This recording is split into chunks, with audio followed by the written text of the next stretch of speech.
Welcome to the seventh installment of the 2021 NORR lecture series, Sensible Cities.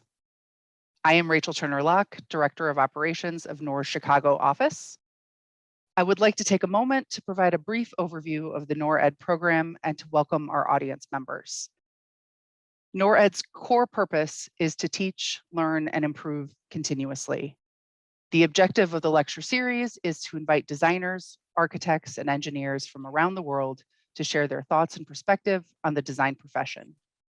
As we move forward in our corporate social responsibility journey with initiatives that focus on community impact, sustainability, and equity, diversity, and inclusion, we are continually evaluating our role as designers and the impact of the built form on the world. Joining us today are members of our global NORR team in Canada, in Toronto, Ottawa, Calgary, and Edmonton, in the US, in Detroit, Chicago, Sacramento, and Philadelphia, and in the UK, in London, Cambridge, Glasgow, Inverness, and Newcastle. I'd also like to extend a warm welcome to the students and faculty members from University of Calgary, Drexel University, University of Rome-Tre, Ryerson University, the Royal Architectural Institute of Canada's syllabus program, and the University of Dundee that are in attendance today. NORR believes it's important to improve access to education and to provide ongoing learning opportunities. Since its founding in 2007, NORR has expanded its reach beyond our own firm to our colleagues in the industry, our clients, and universities. In 2020, NORR went virtual, and this year, NORR launched on NORR's YouTube channel, allowing a much wider audience access to this educational program on demand. We hope you all enjoy today's lecture and panel discussion. With that, I'll turn it over to Silvio Baldassara to introduce today's speaker, Carlo Ratti. Welcome to all. We are at our session in November with Carlo Ratti. So I have to say, a year ago, I had no idea what Senseable City Labs was until I had the opportunity of hearing a virtual conference, Italy Back to the Future. And I decided then and there that we had to invite Carlo Ratti to be a guest speaker on the NORR sessions. And Carlo graciously accepted to be a guest speaker, and here we are today. I have to tell you that what drew me to the session that I saw was the not only his future look at architecture and our environment and what we do as architects, but when I actually looked further in his 92-page CV, which I've actually attached as a PDF to the invitation to this session, which I implore all of you to take a look at. Carlo's an engineer, he's an architect, he's a professor and director of Senseable City Lab at MIT. He's the founding director and partner of Carlo Ratti Associati in Turin, New York, and London. He's an innovator, he's a writer, he's a lecturer, he's an advocate. And to use a quote from his firm, in their mission is to think, design, and make innovation in urban space. The session description that was in the invitation, with which all of you have, I'll just read a small portion of that. The way we live, work, and play is very different today than it was just a few decades ago. That's a large part to a network of connectivity that now encompasses most people on the planet in a similar way. Today, we are at the beginning of new technological revolution. The internet is entering the physical space, the traditional domain of architecture and design becoming an internet of things, an IoT. The contribution from Professor Carlo Ratti will address projects by Senseable City Laboratory, a research initiative at the Massachusetts Institute of Technology and Design and the office of Carlo Ratti Associati. Carlo Ratti is an architect, as I said before, and an engineer, and founding partner of the international design and innovative practice, Carlo Ratti Associati. Director of Senseable City Laboratory at MIT, he is a leading voice in the debate on the impact of new technologies on urban life. Carlo holds several patents and has co-authored over 250 publications. His work has been shown at the Venice Biennale, New York's MoMA, London's Science Museum, and Barcelona Design Museum. And two of his projects, the Digital Water Pavilion and the Copenhagen Wheel, were hailed by Time magazine as the best inventions of the year. He's also featured in Wired magazine's Smart List, 50 People Who Will Change the World. He is currently co-chair of the World Economic Forum's Global Future Council on Cities and Urbanization, and special advisor on urban innovation to the European Commission. And with that, I'd like to invite Carlo Ratti to his presentation today. Welcome. Thank you, Silvio, and all. Don't believe all what's in the bio. There's a lot of fake news around today. But what I want to share with you today is, yes, a little bit of the work we are doing both at MIT, Senseable City Lab, some of the work we are doing with our design office at Carlo Ratti Associati in New York, in Turin, in London, and also some of the work that has come out of both and has led to companies. Today we've got around 1,000 people globally between Boston, New York, Turin, London, and Singapore, working on these kind of three different directions. Same vision, but actually, research at MIT, projects at our office, and products out of the different companies. But I wanted to start with this book that many of you probably have read by Bucky Fuller called Utopia or Oblivion. And the reason I picked this is that I believe that today architecture and design are in a utopia or oblivion moment. And so if we keep on designing and beautifying useless objects, and this is not useless, this is a collection of chairs, but on the planet we got on average 70 chairs per person on the planet. For 7-8 billion people, we got 70 chairs per person. And we're not going to solve the big challenges of the world today by keep on designing new chairs or beautifying more or less useful objects. And so if we keep on doing this and we look at design this way, then it's going to be oblivion.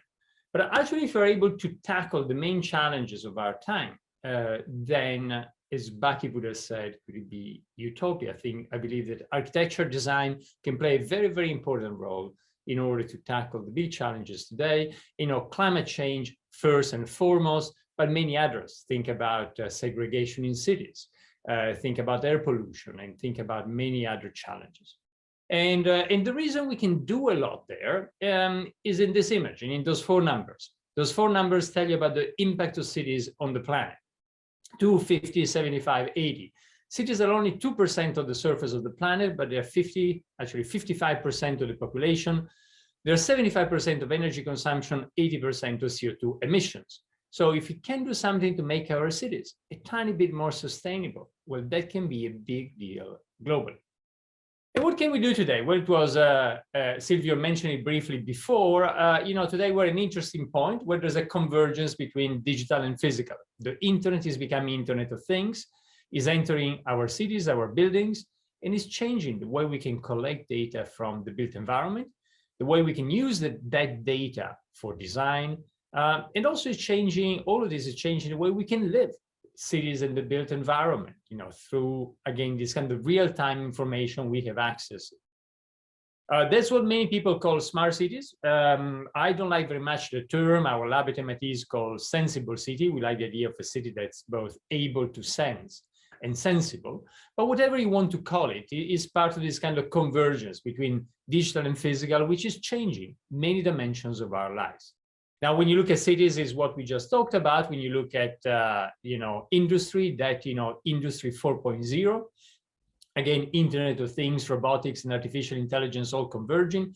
When you look at homes, it's about smart homes and smart buildings. So the same phenomenon is what is transforming many industries, and is also transforming the way to again to design, understand, and live in cities.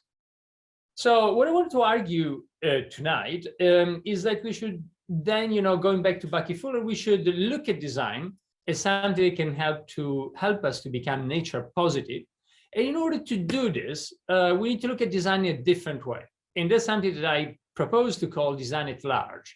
So design that actually will include other disciplines in order to tackle the big challenges we were saying before.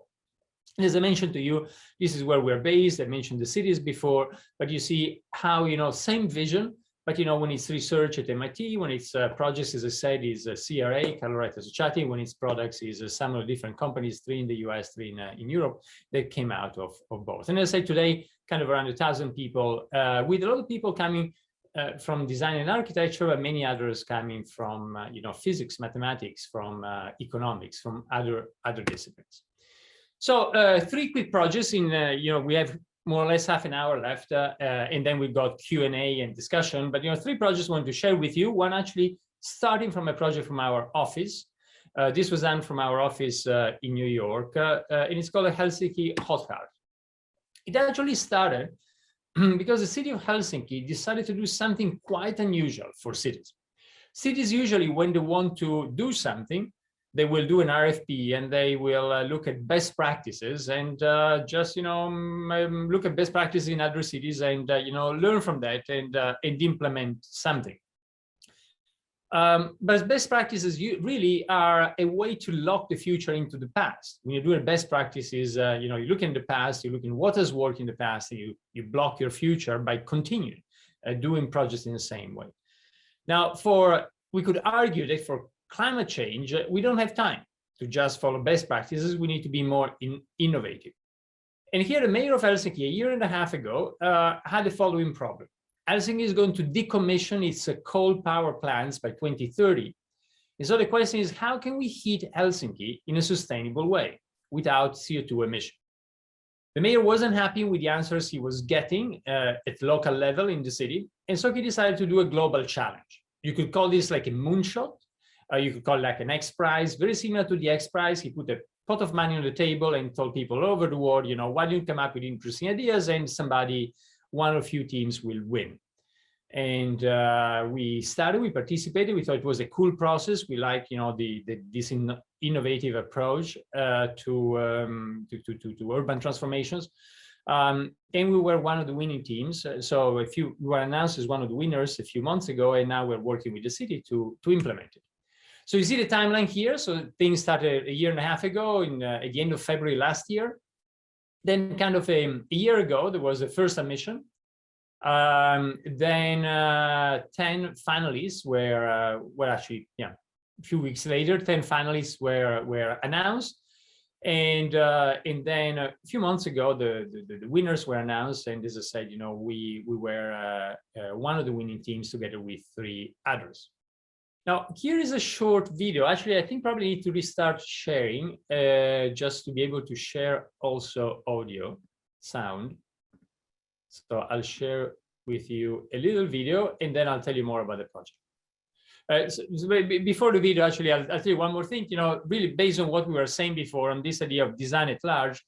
Well, in order to look at this, we coordinate in the team. So, with people in our office, mostly from coming with a background in architecture and planning. But really, this was an interdisciplinary, a transdisciplinary effort. So we work with Ramble as engineers that help us with most of the dimension of engineering, with TransSolar in Germany to look at climate engineering, the very good friends who work with them a lot, with the SVP, Schleich, Jörg Schleich, for all the lightweight structures, and also with big multinationals such as Danfoss or Schneider Electric, who help us in order to develop this. Also OP, one of the major financial institutions in Finland. And with Squintopera, we often work with Squintopera in order to develop the concept and see also how to communicate it in the best way. So here's a little video, and then I'll tell you more about the project.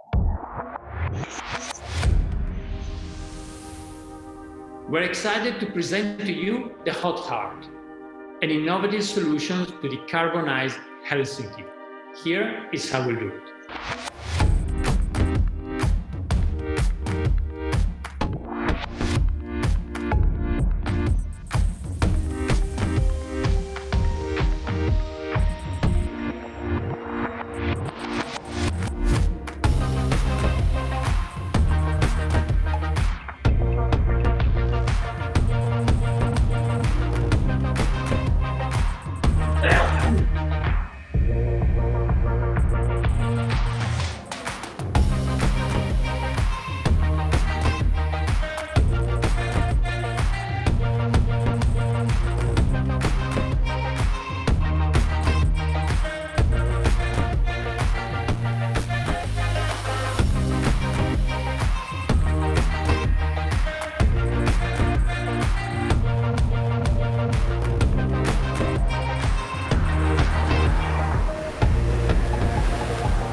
So you got a sense of the project. I want to tell you a bit more about it. So, well, you saw some of this, but what is the broader energy context? Well, what you see to the left is the price of renewable energy production. As you see there, it went down immensely. And today you can produce 1 megawatt hour for as little as 15 to 30 euros.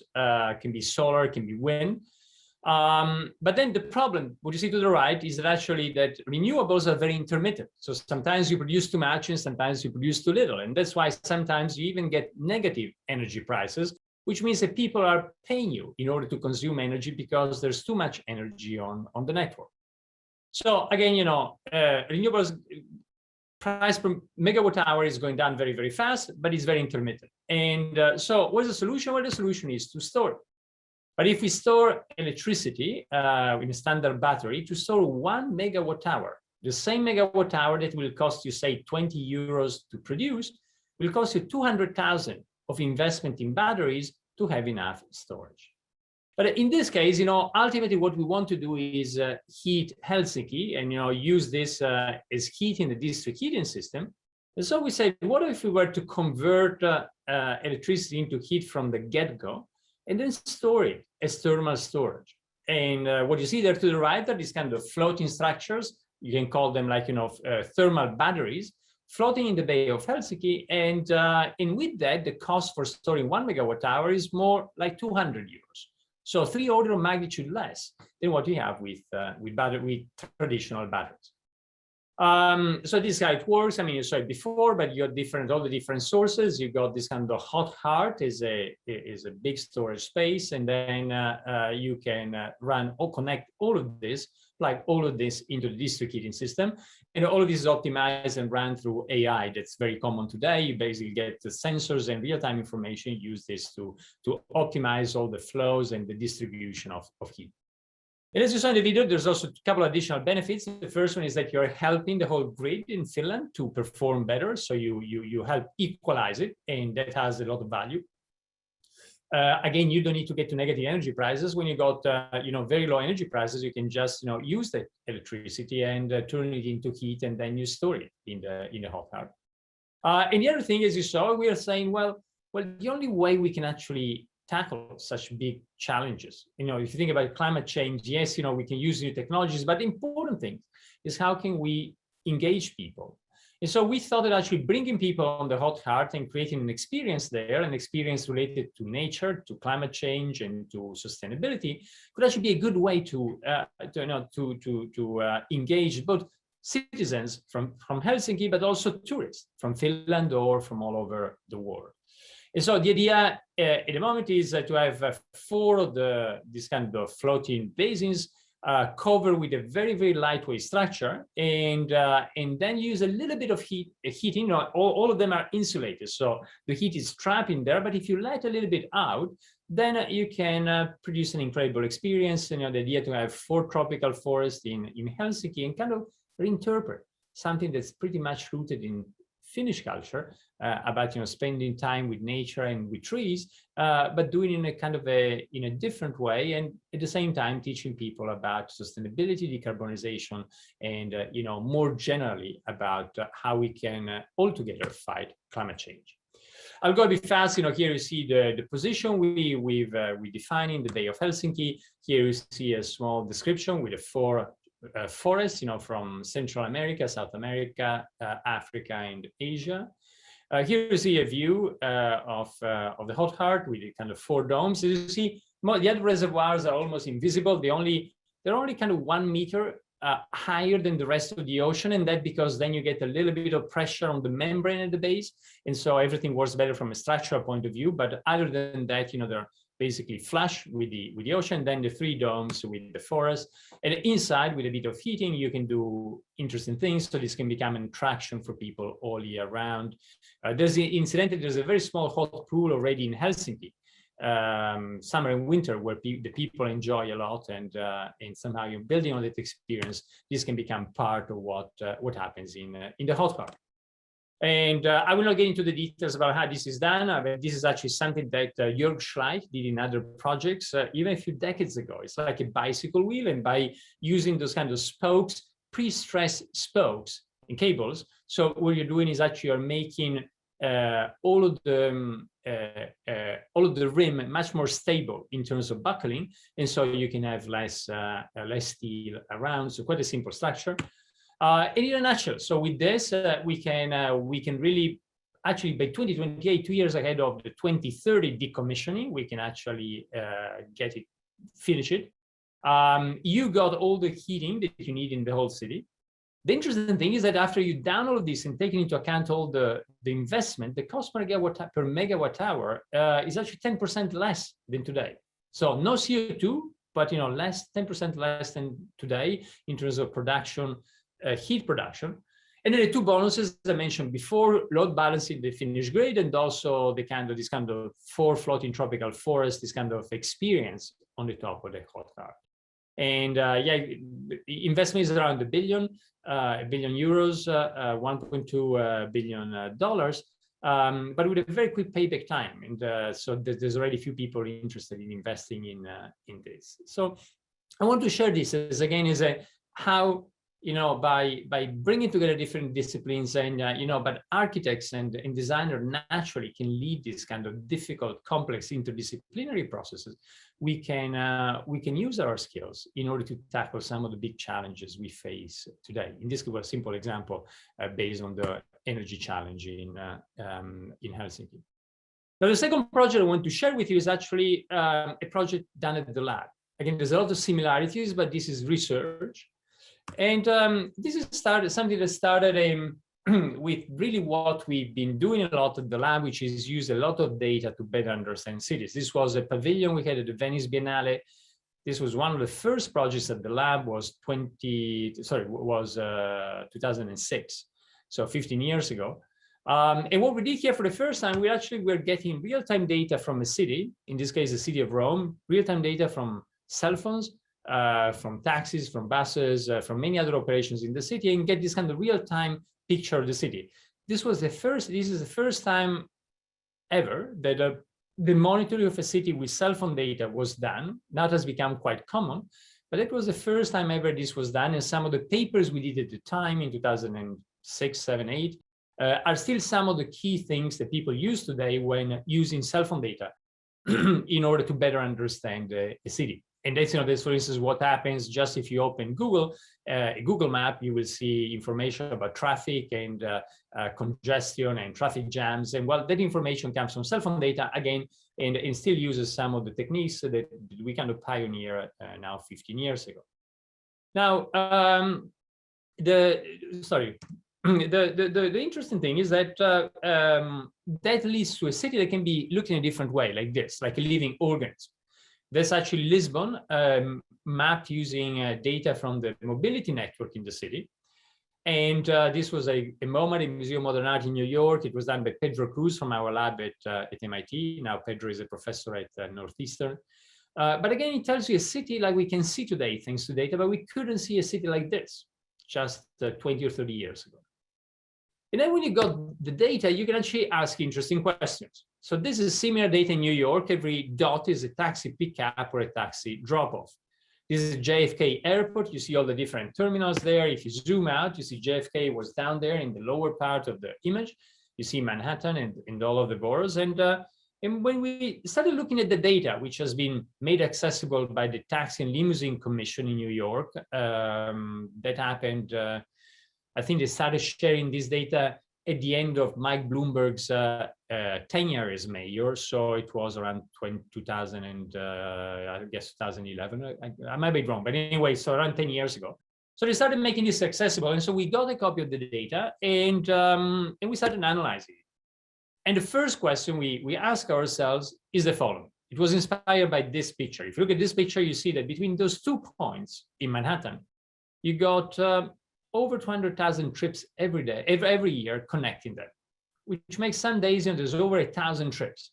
So potentially many trips by taxi could be shared by people. So we ask ourselves, how many trips could be shared by people without creating much inconvenience? So without creating much delay in the arrival to your destination. When you got big data, sometimes you need big math or new math. So we developed a new methodology to answer that question called based on shareability networks. So using network science in order to answer that the question I mentioned before. Traditional methods based on linear probability wouldn't work with such huge amount of data. Here you can see this kind of some visualization of this kind of shareability networks. But the interesting thing is what you see here in the upper left corner. On the x-axis, you see the maximum delay, so a small delta in arrival at your final destination. So what it shows you, and then you see how many trips could be shared to the left. And you see that the curve goes up very, very quickly. And what it shows you that in New York, you can take everybody to destination when they need to be there, give or take a few minutes. Just this is seconds. So, whatever, if it's 180 seconds is 3 minutes. But with 40% less taxis than what we have today. Now, 2 interesting things happened when we published this and presented the initial results. The first thing is that there was an interesting discussion and debate. The New York Times wrote an article about the paper. And I remember the science editor at the Times said, well, this is interesting mathematics, but you know what, New Yorkers really don't want to share anything. It turns out that that is not the case. And actually, when we published the first results, Uber had not launched Uber Pool yet. When they saw the initial results, they reached out. We started the first collaboration between MIT and Uber. And as you might know, today, Uber Pool allows exactly that. Allows 2 people going more or less in the same direction to share the ride.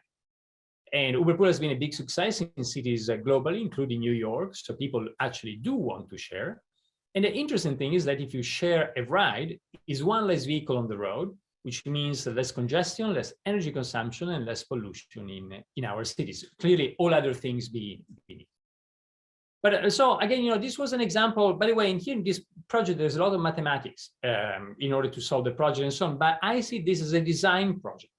I use the definition of design that was given by Herbert Simon, who won the Nobel Prize in the past century, a great researcher, mathematician, scholar, and so on. And Herbert Simon said, design is when we look at not how the word is, but how the word could be. So this paper and this piece of research is, for me, is a kind of is design. There's a lot of mathematics, complex science, network science behind to arrive to a solution. But it looks at New York and asks this question, how could mobility be different if people are ready to share? And today, well, Uber Pool, started providing this kind of sharing ride service already operate, but now many of the competitors such as Didi or Grab or Ola or Lyft, they offer similar services. So this kind of ride sharing based on the pooling of trips, has become like a global industry of several tens of billions of US dollars every year.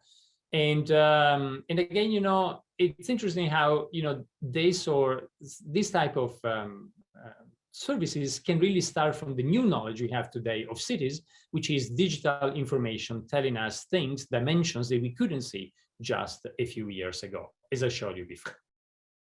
And this is, by the way, we've been working on the data more. This is a more recent paper that was published in Nature, and this is actually behind our latest company that develops kind of an operating system for cities in order to run mobility in a more efficient and better way across the planet. But the third thing I wanted to share with you, so we started with a project done by our design office, the Helsinki project. Then this was just one example out of many, and you can find many others on our website of what we do at the lab. And I want to finish with our first startup called Super Pedestrian. So and Link. Link is the brand by which we run micromobility operations globally. I'll tell you a little story. So we started a few years ago at MIT working with the city of Copenhagen. And we had a partnership. At the lab, we work in many cities globally, from global north and global south. And Copenhagen has been a partner of our lab for a number of years. And one of the things we looked at with them was traffic. And traffic in Copenhagen, you might be surprised, is, yes, in some parts of the city, a lot of cars, but also a huge amount of bikes. Today in Copenhagen, between 30 to 50% of all trips every day actually happen by bicycle. And so we were talking to the mayor, and this idea came up of a bicycle that could actually incentivize people to bike even more. We called it the Copenhagen Wheel. Here is a little video. The video we actually did when this was still an academic project. Welcome to the Copenhagen Wheel, the wheel that turns your ordinary bike into a smart electric hybrid. Quickly and easily, with no additional batteries or wires. The Copenhagen Wheel allows you to capture the energy dissipated while braking and cycling, and save it for when you need a bit of a boost. Controlled through your smartphone, the Copenhagen Wheel becomes a natural extension of your everyday life. The Copenhagen Wheel is your personal trainer, sensing your effort level and providing you with real-time feedback about your fitness and exercise goals. The Copenhagen Wheel also enhances your experience of the city. It connects you with things a cyclist wants to know: upcoming traffic congestion, road conditions, and pollution levels. Choose to keep your data, or share it with your friends and other cyclists through social networks like Facebook. As you ride, you also collect green miles. It's similar to a frequent flyer program, but good for the environment. Elegant, responsive, smart. A new mode of transport for a rapidly changing world. So turn on your life and turn on the city. The Copenhagen Wheel. So this was a video. I want to tell you briefly the story and the ups and downs of starting first in the academic setting and then doing a startup and where we are now. So, but it started with a workshop at MIT. We developed a number of ideas with the students, including one of the ideas was this kind of funny looking wheel. And at the beginning, it was really just a funny looking wheel. There wasn't any idea of the technology inside, but the idea was that this wheel could get your energy when you brake and give it back to you when you need it. So again, when you got an idea, you don't know if it works, if it doesn't work. Today, the best thing you can do is do a prototype. Prototyping also, as you know, has become much faster and cheaper thanks to 3D printing, laser cutting. So we just got a few pieces together, batteries and motor, mounted them. Here was the first wheel, not very sexy, but but it was working. This was actually with Asaf Biderman, associate director of the lab, together with Birengard, at the time the mayor of Copenhagen. And so the mayor liked it. And so we went back to the drawing board, as you usually do, as you know, in most of the things we do, also in architecture design, you go back and forth many times. So here was about to clarify ourselves really what we wanted to achieve, to redo a brief, a very, very clear brief about what all the functions had to be. Redesigning it, putting all the pieces together, you see it here, combining everything, packing everything in a very compact way inside the wheel. with all the different things to be solved, casing and spoking. This was the initial one, looked really ugly. Then somebody came up with this, which just, it looks nicer, but it doesn't work. And you see, you cannot, that kind of bracing doesn't, there's no bracing, so it doesn't transfer the torque from the hub to the rim. And then we came up with this idea. Some people thought it might work, some people thought it wouldn't work. And so again, if in doubt, let's try it out. So we, from this, it's very easy. The first model was just made of cardboard laser cut, just to look at the geometry. That seemed to work. So we actually got this 3D printed very quickly. Again, you send it to a 3D printer. A couple of hours later, you have it. You mount it. You put all the spokes. He was very skeptical, as you can tell from his face, rune. And but actually, this worked. So this became the way of doing the spoking. And here you see the wheel in the streets in Boston. And then, of course, you need to control this digitally. So doing an app, that's very common these days. But again, you need to have a small team and people with experience in UX, UI in order to do it. Collect the data, as you saw before. Believe it or not, today there's people collecting data like this on bikes. That's not what we wanted to do. We wanted something very seamless and small. So a sensor such as this one. And when you put it inside, actually, with just a few bikes, you'd be surprised how much very useful information you get from all of the city. And that information can then help other cyclists and look at pollution and other information could be relevant for the community. Here you see it is collected in Copenhagen. Again, just a few bikes. And by the way, on this we have another paper in PNAS, the Procedure National Academy of Science, from a couple of years ago. It shows that even in Manhattan, if you get just 10 vehicles or 10 bikes in the city, and just let them run with the flows of the city, so 10 taxis, say, then you very quickly cover 50% of all street segments in the city. So somehow, there's a very interesting scaling. We can talk about this later if you want. But we discovered this initially before we formalized it and understood it better mathematically. We discovered this initially when working in Copenhagen. And then we were doing the first prototypes to take to Copenhagen to try with the mayor, and the mayor wanted to show them to at the time. This was the very beginning of the project. So President Obama was president of the United States, was going to Copenhagen, and so the mayor wanted to present the bike to him. Here you can see all the different pieces, the programming, mounting the prototypes. This was the first Copenhagen wheel, and here you see in a moment the mayor of Copenhagen, the mayor of Toronto, David Miller, trying it for the first time.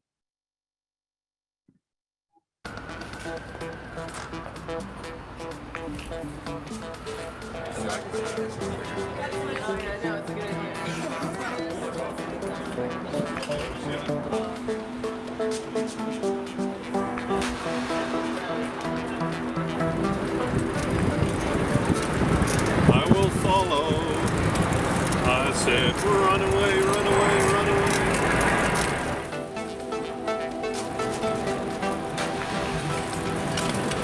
Oh, I felt it.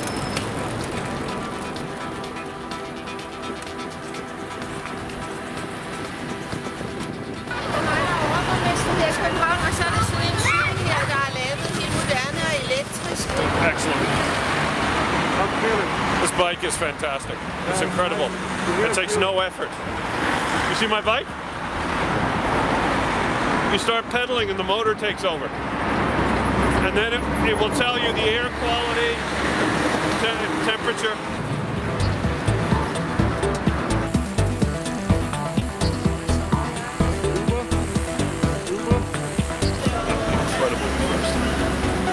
It's amazing to see an idea come to fruition like that. So, so this is where we were at the end of this is an academic research project. And then, a lot of people were talking about the wheel. It was the first idea of this kind that was proposed. And so we said, well, why don't we start a company? We hadn't started a company at the time. Now, as I said, we got a number of them in Europe and in the US, and they're growing quite fast. But so we decided to get some venture capital funds, get a garage. You need a garage in the US if you want to start a company, even if garages next to MIT are kind of on the black market, that you pay per square foot more than on Fifth Avenue in New York, but you know, well, you need a garage. So we got that, and this is actually the wheel in production that, you know, between the previous thing and this, even if they look the same, there's probably 100 year of full-time equivalent work that went into doing this, into going from a prototype to something that is engineered, it's, you know, with commercial product, all the supply chain, and is produced in Massachusetts. But, you know, we did it. And then a few years ago, we started selling the wheel. At the same time, we realized something that for a number of reasons, I'd be happy to elaborate, that, you know, there was a market for the wheel, but it was not as big as the market that a VC, a venture capitalist, wants. And by the way, the company has been backed by some of the best VCs in the US, and clearly, you know, they want to see a very, very sustained growth in general. And so the market was not big enough for what we were expecting and, you know, what our investors want. And so 3 years ago, we really were not really sure about, you know, what we should do. But we realized something. So as a matter of fact, today we're not producing the wheel anymore. The wheel has been discontinued like a year ago. But we realized that while developing the wheel, we actually developed a lot of IP and patents and knowledge about how to control the wheel remotely, to get a lot of sensors, to get a lot of signals from sensors onto the wheel, analyze all of that in order to do both remote diagnostics, which is quite common. You can see if something works or not in a remote way, but more and more remote maintenance. So you can fix it just remotely. And so we got an experience with many thousands of bikes with all the Copenhagen wheels we sold. And so 3 years ago, as you might know, the micromobility market was opening up, all the scooters that we see in cities globally and so on. And then we said, you know, well, maybe some of our knowledge could actually transform this market. The problem of this market, the market of micromobility, is I think is something that's very important for cities. In cities, you know, most trips are 1 or 2 kilometers, are less than 2 miles in cities globally. And so it doesn't make sense if you need to move for 1 or 2 kilometers, 1 or 2 miles, to take an SUV to move tons of steel, just, you know, to have a human body, 80 kilos, like, you know, 150 pounds, you know, move for 1 or 2 miles. So clearly, in terms of energy cost, in terms of footprint, in terms of space you're using in the city, a micromobility solution is much better. And that's why micromobility has been booming globally. It's a simple way to do the last mile, to do small displacements inside the city. And so we started applying our knowledge to this. And the problem is, as I said, micromobility is most operators actually lose money today. They need to raise a lot of money from VCs, but, you know, the big players are all losing money and bleeding money. And it turns out that when you look at data and artificial intelligence, then you can turn the industry upside down. You can actually change the unit economics of micromobility. And so the past year has been like a very successful ride for Link, you know, conquering one city after the other one, you know, really producing a scale. All of this is designed in the US, in the garage I mentioned before, next to MIT, but it's produced with a global supply chain and some assembly in the US, some assembly in China. For this, most of the assembly in China for the ones you're seeing here. And now it's kind of 50 cities and growing. So Super Pedestrian has become one of the main players, one of the big players globally in micro mobility, as you see here. And basically every week adding a new city and getting substantial funding. I think, you know, we've raised until now several $100 million, both in equity and loans, in order to fund the growth. And, you know, the company has become a unicorn and is doing now very well.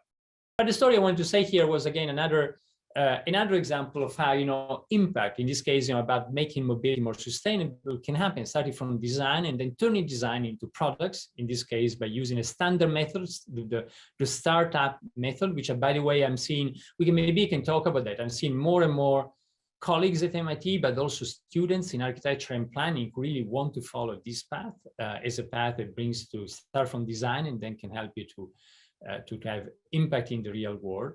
And again, I want to finish with the same thing I mentioned at the beginning, but it's design that has to look at incorporate new dimension. You know, we would not have been able to do this without also all the artificial intelligence that allows to look at all the sensors and, you know, do remote maintenance, remote diagnostics. So again, this idea of design at large, which is what I think we should all try to pursue and look at design at large to tackle the big challenges we got on the planet. We should all, look at this if we want design and architecture to keep being relevant.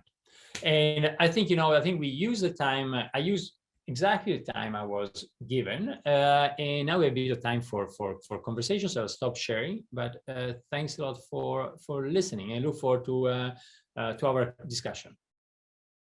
Carlo, thank you. That was an excellent presentation. The Senseable City website has incredible material on it. I've gone through most of it, and I suggest everybody take a look at that. We have a panel of people that have prepared some questions for you, and I'd like to bring on Michelle Cohn first. If she could turn on. Michelle's an architect. She's the principal of healthcare in our Toronto office, and she leads our NORR Forward, which is to promote innovation and culture and inclusion and diversity. So I'm going to turn this over to Michelle for her questions. Carlo, thank you for the inspiring presentation. People are starting to question land use in the city and how much space and funds are taken up by infrastructure for cars in comparison to the small amount of time cars are used. How do you think future city planning will be affected by micromobility? And how do you think the new modes of mobility might impact at-risk and marginalized neighborhoods differently than affluent ones? There's actually a great question. I wrote a few articles about this, and also want to share with you. This is, I want to share with you this project, and just, this is a project that's, it's a tower that's almost completed in Singapore. It's a almost 300 meter high tower. Let me share the images with you. And what we did here, yeah, you see here, it's actually it's almost completed. It will open. It will open next at the beginning of next year. And what we did here is actually managed to convince the government. Well, initially the government wanted to have all the parking underground, and at the same time, the same government in Singapore is looking at a big transition towards autonomous cars. And actually, I'm on the committee that's advising the government on this kind of transition. And if you got autonomous cars, then you need much less parking, because the car doesn't need to be there parked somewhere to wait for you at the end of the day, but can keep on being on the system and giving lift to other people in your family, in your neighborhood, in the city. So, and actually our work, some of our research helped define this. This research at MIT shows that basically, if you move to a system made of self-driving cars, we could actually cut in Singapore something between 75 and 85% of all parking spaces. And so what we managed to do here was convince the government to say, well, let's put it underground, that then, tomorrow we might not need it. It's totally a huge waste, also a huge investment in terms of energy to do an underground parking space. And we put it above ground, and we also did it in a way that the parking space could be transformed quickly in the future. So the distance, the floor to ceiling height is a bit more than what you have in a traditional parking space. Is similar to what you have in an office or in a residential place. We moved all the ramps outside. We made the structure half concrete, half steel, in a way that could be transformed more easily. And so by doing this, we think that we can, have something that tomorrow, if things change, can easily be adapted. And I think that that's an approach that we need to look at more and more. Technology is changing very, very fast. People didn't believe in self-driving cars in the early 2000s. Then, a few years, 3 years ago, everybody thought that by now we have autonomy level 5. So now people think it's autonomy level 5 might come by the end of the decade. But whatever, technology is moving very fast. While the things we design will last for like 50, 100, 150 years. But technology, we didn't have smartphones 15 years ago. And smartphones brought with them all the changes in mobility, such as Zipcar or Uber and so on. So anyway, we got this kind of something changing very fast, technology, the way of living the city, and the built city is much more permanent. And I think what we need to do is try to maximize what we design in order to make it compatible with possible futures. And again, as you started the question, in order not to waste infrastructure, to do infrastructure tomorrow might be useless, but try to think about infrastructure from the get-go as something that can have multiple users tomorrow, even if technology changes the landscape. So somehow it's about designing not for a single condition, but is finding a design that can maximize the possible future conditions we might be having tomorrow. So that's the first part. The second part, you're about, also how this can affect the city in a different way, more affluent neighborhoods or vice versa. That's also a very important question. We always ask that question ourselves. It really depends on the local condition. It depends on what you're looking at. So, that question was something we looked at in the Singapore project. But, I don't think there's a general answer. I think it's very important that always we ask this question about how what we design has an impact on different communities in the city. How can we make sure that it helps to fill the gap and to make the gap smaller instead of the opposite. So somehow we said no to many design offers and design projects where we thought it was just another gentrification gig or another kind of half-gated or liminally gated community. So we're not interested in designing that crap. I think we need to make sure that all what we do at the urban scale, at the building scale, actually has a positive impact from different points of view, environmental and so on, and certainly from a social point of view, how it can help us to really tie the city together.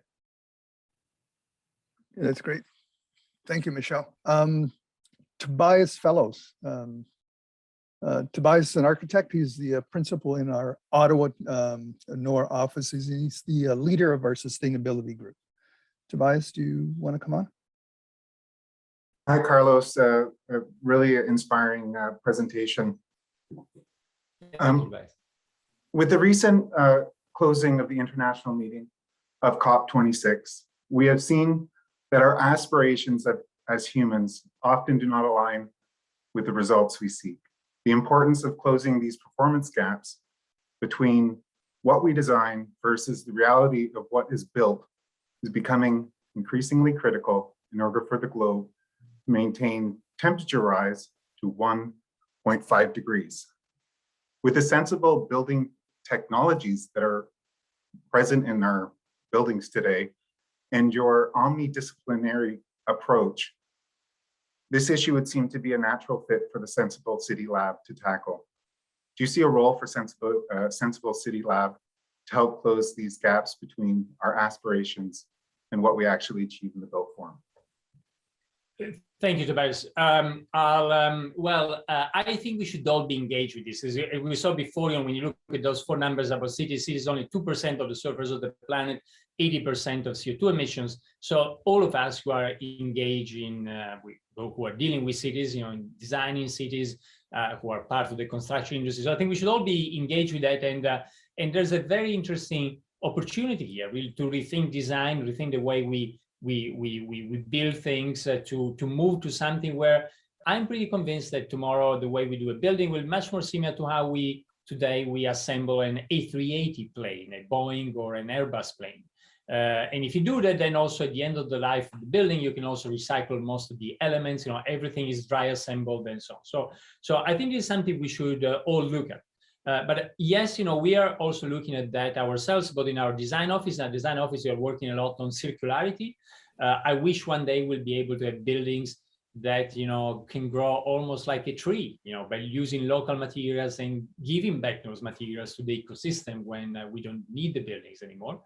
And at the lab, we're working a lot on data. And actually, we have a new initiative. We haven't launched publicly yet, but we've been working on in stealth mode, but I'll tell you about it. Which is, what is going to be a big challenge for cities, especially cities, big cities, in all the cities of C40 association. The C40 coalition is around 100 cities, that the 100 biggest cities on the planet. And, all of them have committed to be net zero carbon by 2050, some of them even earlier, 2040. Milan committed to do it by 2040, other people want to be even faster in 2050. And then how do you do it? Well, one key thing we're lacking today is actually measuring in real time how the city performs. And so one of the things we are starting to do with Amsterdam is can we collect, again, a lot of data, use artificial intelligence and so on, in order to be able to provide real-time feedback to citizens and administrators. And only if you have those type of platforms, we can really move fast enough.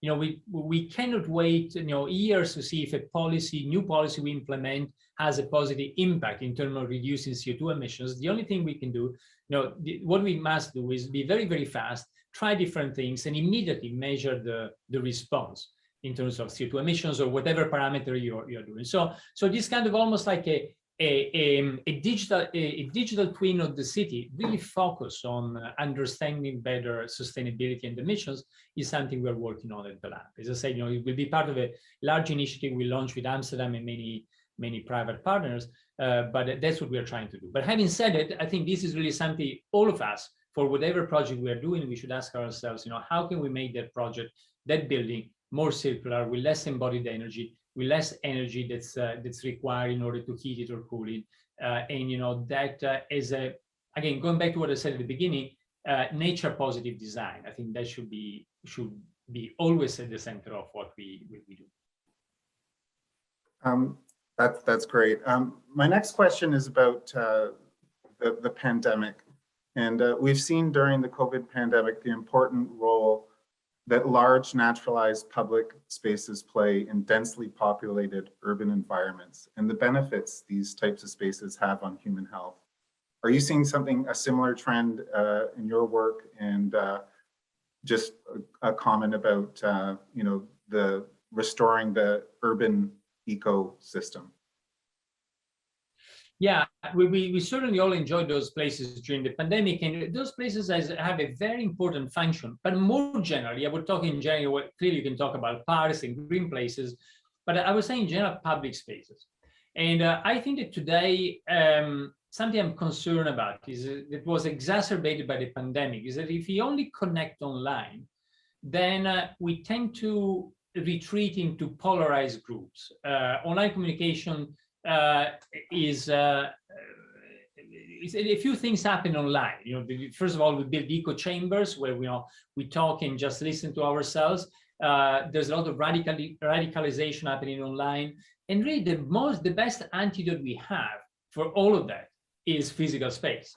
In physical space, you cannot avoid meeting people who think in a different way than you. While online is so easy, you just you block, or you don't create a friendship link with people who don't have the same ideas as you have, and that was really the beginning of this kind of radicalization process. Now, the beauty of public space is the space of inevitability. You know, when you're down, you're just walking down the road, you're in a park, you are in even in the office, and in shared places in general, public spaces and shared places.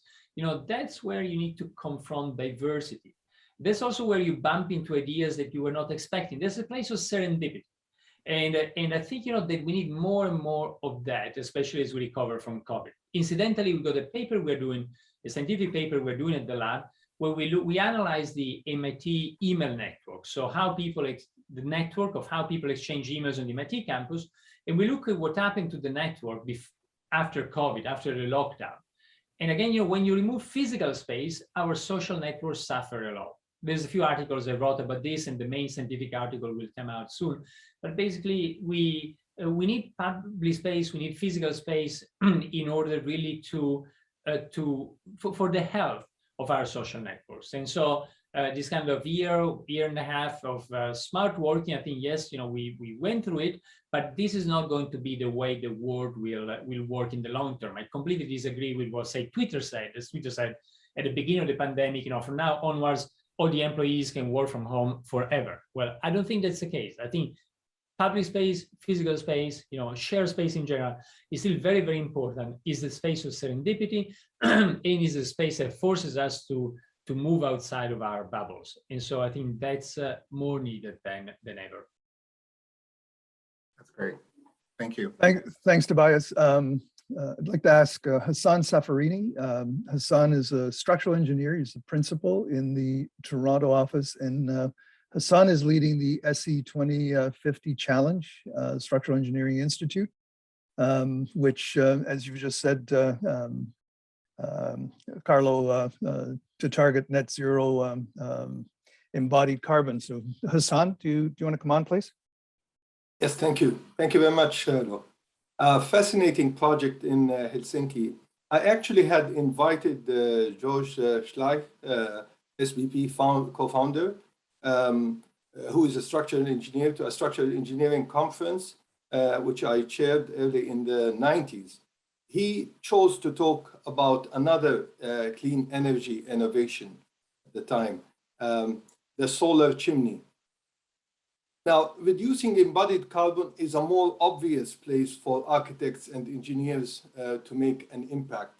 My question is, how are movements like Senseable Cities and open source architecture contributing to the built fabric of the city in general, and in particular, and that's another subject that interests me, is in preserving its architectural heritage and thus avoiding embodied carbon of new developments?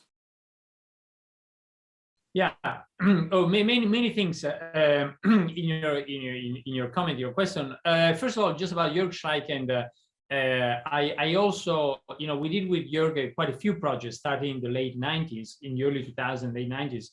And yes, I remember very well the solar tower. It was about a way to, it was solar concentration system, plus, this kind of hot air that would go through a very tall chimney. And, yes. And by doing that, produce electricity. It actually built one of them, I believe, in Spain, and they had plans for a very, very high one in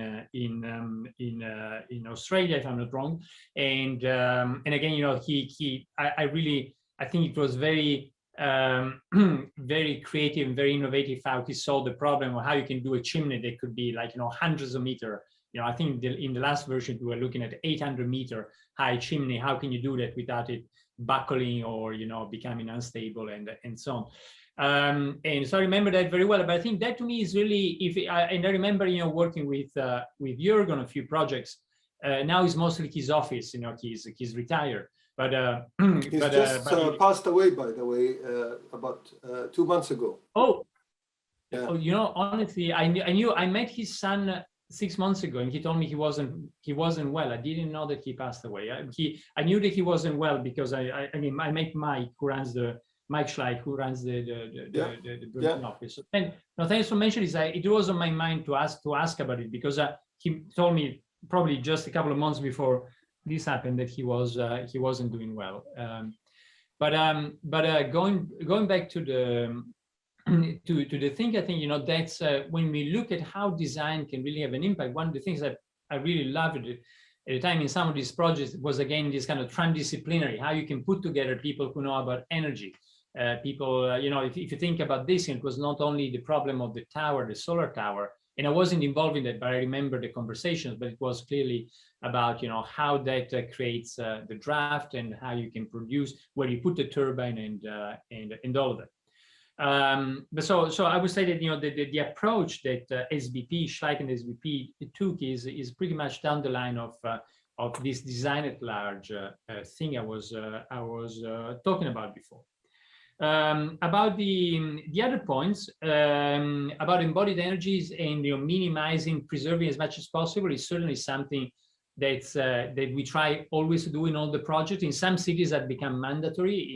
In Paris, for instance, before the Anne Hidalgo was re-elected for 6 months, it was there was a ban on demolishing any building, and what you could do only were renovation where the structure, especially if it was concrete structure, would stay. So I think that's certainly something that we are looking at a lot in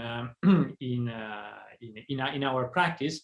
The other part of your question about the lab really does research. So the lab doesn't build. The lab is a university lab, but the impact on the physical city can still be very major. And the example about sharing rides and looking at big data in order to design new mobility system for the city can have a huge impact in terms of sustainability, in terms of how the city works and so on, even if it is something that's really based on data analytics and some findings that then can be implemented in the programming of the city. So somehow, we are not looking at this aspect and about embodied energy and so on at the lab, because the lab is not involved in any way in building, but still the impact on the city, even just with data and the data analytics, can be very significant. Today I showed one example with the taxis, but there's many others we could talk about. Thank you very much. Michelle, did you have, you sent me a note. Did you have another question?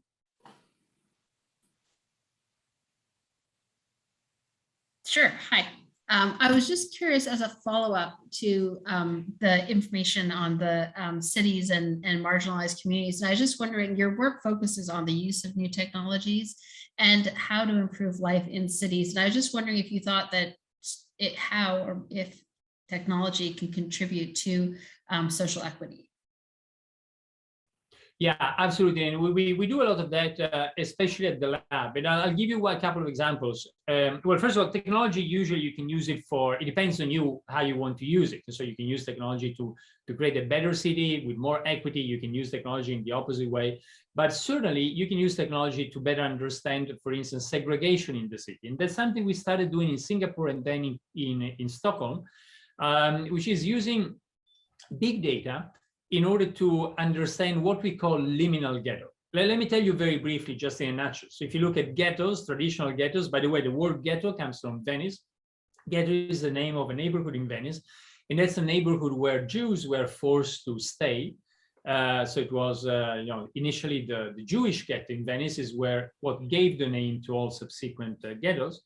And in the ghetto in Venice at the beginning, and some of the other ghettos that subsequent ghettos were actually something that you could see physically. It was really a place where you couldn't get out of it during the night. There was a physical wall around the ghetto and the door that would be shut down at night. Now, clearly those ghettos have disappeared. The Venetian ghetto is finally broken down when Napoleon arrives in kind of a little over 200 years ago in Venice.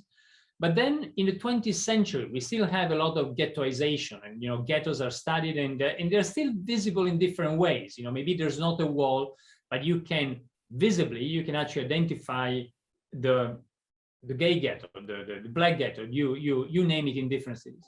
Now, something we've been trying to look at now is how we can actually understand those dynamics, even when they're not visible, not even in that way today. So when you're through different waves of gentrification and so on, how can we still understand if the city really works as a whole or if the city is fragmented? How can we really reveal this kind of fault lines, invisible fault line in the city? And that's what we call liminal ghettos. And what we've been doing in the past couple of years is, for instance, use a lot of big data, especially big data from telecommunication companies, that in order to see, if you want, the way you phrase it mathematically is what is the probability that just in your daily life, by what you're doing in your daily life, that you might bump into people from different socioeconomic classes in the city. So how well does the city perform its primordial function of an integrator? And and conversely, what are the places where actually this doesn't happen, and we got these liminal ghettos emerging. So there's just one simple example of how yes, we can use technology in order to understand better cities, and when we understand liminal ghettos, it's the first step in order to then take action. This one example out of many I could talk about, but I see a lot of potential for really data that can help us better understand the issues in the city, and once we can understand them and quantify them, then we can hopefully fix them. Thank you so much for your insight. Okay. Carlo, we have a few questions from the audience. Rachel, can you come on with the questions from the audience? Absolutely. First question, wondering if you have any observations on resistance to the idea of the smart city. For example, the smart city proposal that was proposed for Toronto waterfront by Google Alphabet, but which was eventually canceled partly because of concerns about the private use of public data. Yeah, again, as I said, I don't like the word smart city, but I think there's an opportunity for all of us to look at new technologies and how we can use the technologies to better understand the built environment, to design it better, or to live it in a different way. Again, if you want, smart city is what is happening anyway. Think about the way today you move in the city, you navigate it, you meet friends, you do work and so on, and how different that is versus how you would do the same activities like 20 years ago. Well, all of those things have been enabled by this convergence of digital and physical, so ultimately by some kind of smart or sensible city thing. So the point I'm making here, the first one is, I don't like the word smart city, but there's certainly a lot of changes happening in urban space. There's a lot of startup. I think Richard Florida from the University of Toronto had an article 2 or 3 years ago, where he was arguing that actually the highest amount of venture capital funds today is not into biotech, is not into AI, it is actually innovations related to cities, what he calls urban tech. So what I'm saying, this is happening anyway. So it's not, the smart city is not Toronto Sidewalk Lab project or other thing. It's something that's happening and has been changing. Again, or think about just the fact that we all design now with BIM and digital twins, how that is changing the way we design, we manage the process of construction, and often also the way the building then is managed after it is built. So that's kind of to look at the broader thing. Now, Toronto is an interesting thing. I live Toronto. I follow what happened in Toronto quite closely for two reasons. One is that the city had asked me to be on the board of Waterfront, really providing feedback on the Google project. And then in a different capacity, our office did also a little bit of work for sidewalk in Toronto, which you might have seen, which was prototype, was this kind of street that can be reconfigured. So a street where, again, if you think about the future where you got robotic cars, self-driving cars, how the streets can be reconfigured so the same space is like many lanes during rush hours, but maybe in the middle of the day, it's a place for kids to play, and in the evening, you can have a block party. So somehow, we did that, we prototyped that. There's something actually the Google liked a lot, this kind of little room, but then move and reconfigure the street. What happened there, and I wrote about this, I did a couple of articles on this, and you find them online. What happened, what went wrong there, to me, was a clash of two cultures. The culture of making a city. A city is always like a collective endeavor, and the city is something that we do together, and we do with kind of in an open source way. And I've seen from the very beginning a clash with a different type of culture, which is more what you find in many Silicon Valley companies, which is actually based on the opposite, it's based on NDAs and so on. I remember the first, it was almost like a revolt at the beginning in the committee. I was in one of the first meetings of the committee as part of Water for Toronto, looking at the project, when we couldn't look at the plans unless we were all asked to sign this kind of very, very limiting NDAs, non-disclosure agreements. And and many people say, I'm not going to sign anything, any NDA when we talk about cities.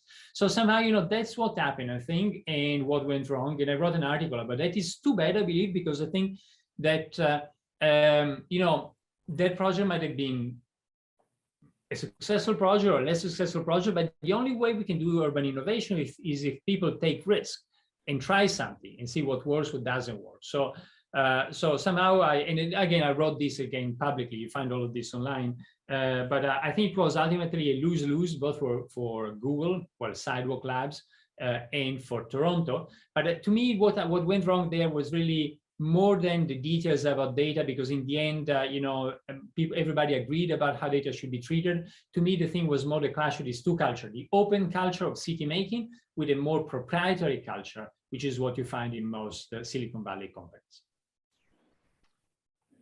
Great. Another question from the audience regarding the Helsinki Hot Heart. What would be a transferable strategy for landlocked cities and or cities without at least 15 meters, 50 feet of saltwater body depth shown? Yeah, no, it's a great question. By the way, I don't think we're going to find the same solution everywhere. So, this solution works very well in Helsinki. This solution could work very well in many other cities at the same latitude, especially cities that already have a district heating system. So it's very simple, just use different form of energy, heat pumps, you put the heat into the thermal batteries floating there, and then you use it. Incidentally, many cities are developing thermal storage, but a floating battery like this is much cheaper than the other systems that have been tested and used so far. But what I'm saying is that so you can use it in a number of situations, but I think we'll see more and more solutions that are custom. And so I can see solutions such as this one, such as the hot heart, being applying to the latitude and in cities, especially with district heating, as I was saying.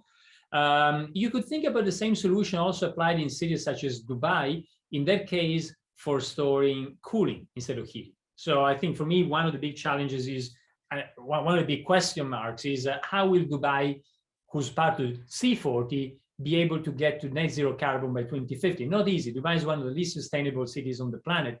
I spent quite a bit of time there because we designed a pavilion at the World Expo that opened a month ago. And so, you know, transformation of Dubai is not going to be easy. Certainly, cooling is the key, is what requires the largest amount of energy. And you can think about a similar thing to the hot cart as a cool cart in Dubai. If you do that, you know, again, you exchange, you produce cooling by exchanging with the water of the ocean. And even during the summer, that's, you know, can go to 30 degrees, but at least you don't exchange with the air outside. It might be at 50 degrees next to on your roof. So there's already an advantage there. And again, you know, when you overproduce with solar in that part of the world, there's a bit of wind as well, not in Dubai, it's mostly solar. When you overproduce, you can just turn that into cold water and then you run it in order to cool the city, you run into the system. So I can see this type of solution happening in such conditions, but in other places, like a city such as Milan and many other cities, you know, many cities have large bodies of water. So, you know, that's, we know it because of how city evolved in the past 10,000 years since the beginning. Most are next to big body of water.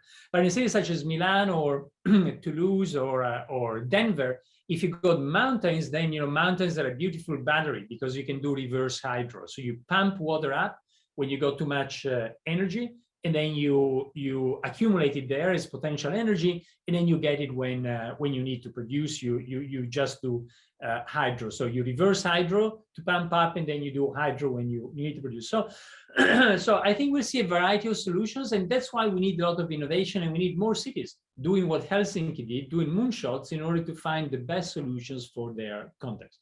So again, this is not going to be the solution that will fit everyone. It could fit some cities in the north and some cities in the south, like such as Dubai or cities, but we're going to see many, many other different ways to get to net zero carbon according to the local conditions. Another question from the audience: with all the various projects your team is involved in, do you find yourself in an emergent process in which the individual projects start to create a larger interconnected project that's completely different from the original individual projects? Yeah, no, it's a good question. I think, you know, this kind of interconnected project is more about the threads behind this. And I would say that if you look at also a different operation, as I said at the beginning, it's kind of the same vision, the same idea. But then again, when you want to develop in terms of research, that's what you do at the lab. When you want to turn it into a project, that's what you do with the design office, with CRA, with Carlo Ratti Associati. When it becomes products is through the startup ecosystem. So I would even go further and say that there's almost like a commonality between all the three, and then, you know, they become reality through different channels: the academic channel, the design office channel, and the company channel, and in the startup channel. One more. We've got, what other industries do you see as the best prospects for partnering with designers of the built environment? This person is thinking of fashion, since clothing is essentially our first non-human border with the environment. Yeah, I like that. You know that people usually say that that architecture is kind of our third skin. We got the first skin, our biological skin, then the skin of our clothes, and then you've got architecture. And clothes could be a good way to start. You know, the fashion industry, especially fast fashion, is one of the top polluters globally. It depends how you measure this, but if you look, for instance, at fibers and plastics released in the environment, fast fashion is really scoring really bad. So I think the fashion industry could be interesting. I think all of the energy space is going to be super interesting. You know, also you got all the big oil majors who are trying to reinvent themselves, and you know, they have the capital for doing big changes at scale in a renewable direction. So somehow there's probably also an opportunity to help. and I would say energy in general. Again, the companies we work with in Helsinki, I mentioned Schneider Electric, Danfoss. They are companies who are really betting a lot on the transition, on the green transition, and I think would benefit a lot from a more design-led approach. Sometimes these companies lack a little bit the ability to change a paradigm. They keep on doing very, very well things they've done before, but as engineering companies, they have more difficulties in looking at a new paradigm, and I think that's where all of us as designers and architects can help. Thank you, Rachel, for the questions from the audience. Carlo, I just have one very, very final question. We have a lot of students that are on the line, and this is a continuing education program that we have, and we've been doing it for a number of years. And one of the questions I had, certainly on their behalf, is how are you finding the schools of architecture lately, and the graduates from the schools of architecture? I'm asking that because I think, certainly one of the things that we've seen with students going into schools is that they have a very tough time trying to figure out, which school they go to, and doing a lot of research. And we see them when they come to us trying to get advice. Peter Dubin, who couldn't be on today, is a graduate of MIT, and he's on our board as well. And in discussing with him, he realizes that MIT is quite a different place than it was when he graduated from MIT. But just for the students that are on, what advice would you give them, and where you see the schools of architecture are today? Yeah, no, it's a great question. Let me tell you first what I've seen as big changes that happened in the past 10 or 15 years. The first thing is actually that some of these things, probably schools are still, universities have a lot of inertia, but I certainly see that students graduating today, every student graduating from MIT today knows quite a lot about programming, about the software, about artificial intelligence. It knows how to program some of the stuff. That was not the case 10 years ago. So that change is happening. Probably universities are a bit following what I was saying before and what's happening in the real world. But that change and that omnidisciplinarity is happening. In our lab, as I was mentioning before, but also in our team, broadly, you've got designers and architects working together with mathematicians, physicists, economists, and so on. So some of that is happening. It has happened over the past 10 years. Another thing that's happened a lot is the students seem to be motivated by new things. And even 10 years ago, they might want to work with a good architecture firm after graduation. I see most of the people today, they actually want to do their own startup. And for instance, the School of Architecture and Planning at MIT, there's something that was put together by a good friend and colleague of mine, Dennis Frenchman, which is called DesignX. And DesignX is like an incubator for people in the School of Architecture and Planning to help them, when they graduate, to do their own startup.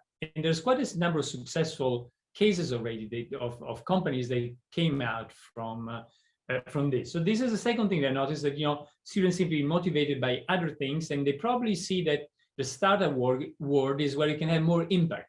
And the startup is really, again, maybe 10 years ago, in other parts of MIT, startups were less present in architecture, but in other parts of MIT, they were very present. And the goal was, in many cases, to do a big company, like a unicorn, a company with a value of over $1 billion. I think today is more about 1 billion people. So a company that can actually change the life of 1 billion people, the motivation. So two things. So one, more people graduating from architecture, planning, and so on, wanting to do companies, and also the objective function, not be necessarily, going to NASDAQ and making tons of money, but really having a company that can impact the lives of many people. So more than $1 billion company touching and changing the lives of over 1 billion people. Those are the things, the things that I've seen in happening in the past 10 years. Another quick thing is that there's something quite nice. I'm saying this, I was teaching at GSD as well in the past, even while being at MIT. So, I can comment on these two schools, but you can expand this and look at other universities across the US. The university seems to be doing better today are the ones that have more like a research program. And so the difference between MIT and GSD and Harvard GSD is really that Harvard is a great school, and been teaching there great students from all over the world, but it's really more based on practice, and people get exposed to good architects and do a lot of design work, but much less research. And today is a time when we don't know exactly what the next direction will be in architecture. We know we need to be more sustainable.